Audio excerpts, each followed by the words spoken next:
standing in the playground behind my school beside this enormous pile of leaves, and this tiny little hand comes out of the leaves with a silver metallic object in it. And the boy attached to the hand, he says, "Look, Mr. Dix, a spoon." And it's a spoon. It's an ordinary kitchen spoon, probably fell out of a lunchbox earlier that day or 10 years ago. But I say, "No, Jamie, that's the spoon of power. And now that I've declared it to be the spoon of power, I must have it because that is who I am." And Jamie knows this. I can see it on the look in his face. And he knows that I know it. And I know that he knows that I know it. And all of this is true because he's running before he says anything else. And the 74 kids that I'm supposed to be monitoring closely are lost to me. And the only thing I focus on is a little redheaded boy with a spoon that I must now have.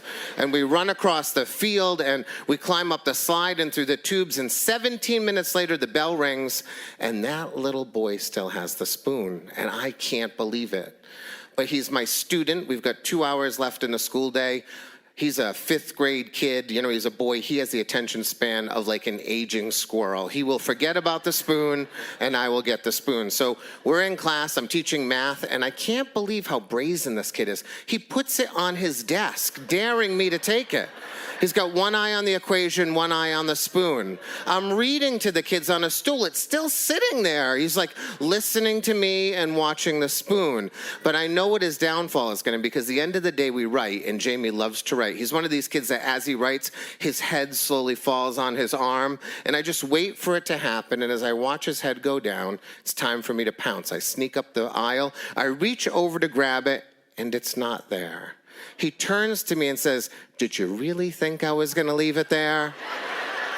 And I turn to the girl next to him. I say, "Well, where's the spoon?" She says, "I don't know what you're talking about." I turn to the boy. "I don't know what." I threaten the whole class. "You're all getting like a year's of homework right now if I don't get the spoon." And then the bell rings. And Jamie's out of his seat. He's running to his locker. As he leaves the room, he stops at the library. He pulls out the S box of books, reaches in, takes out the spoon and says, "I filed it under S." And he's out the door.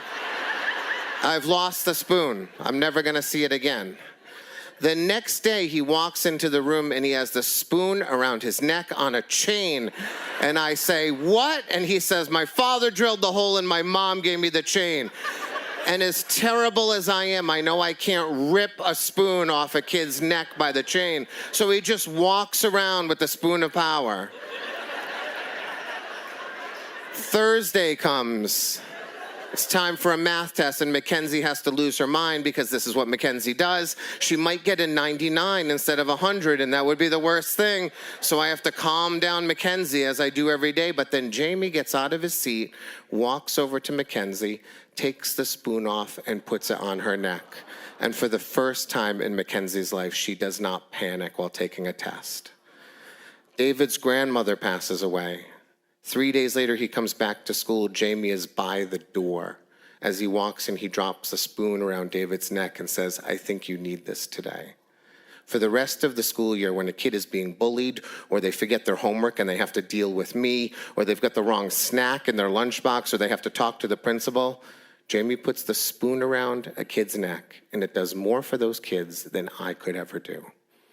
On the very last day of school, I gather my kids in a circle. I encourage them to talk to each other, say whatever you want to say. Jamie stands up and he walks to the front of the room. He takes the spoon off and tries to hand it to me. And I say, "No, Jamie, there was a day when I wanted that spoon very badly.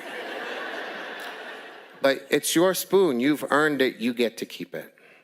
And Jamie says to me, "No." He says, "The magic of the spoon only works in my classroom."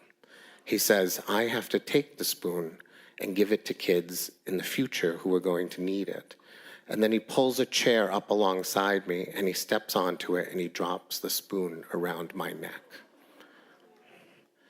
Last year was the hardest year in my 24 years of teaching that I have spent in a classroom, trapped between these lines of normal teaching in class every day with 23 kids and this pandemic. Masked with grandparents dying and parents getting sick and classmates getting sick and their teacher getting sick. And I used that spoon more last year than I have used in all of the 15 years I have had this spoon around my neck. And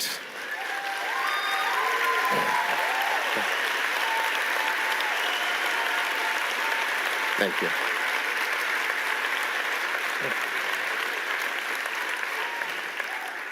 And every teacher in this country ran through walls last year for kids.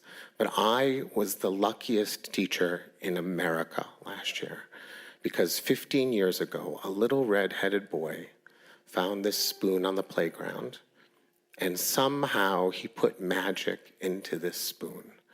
And I was the only teacher in America last year who got to take this spoon and put it around the necks of frightened children who wanted to spend their days in class with their friends and somehow miraculously make their days better.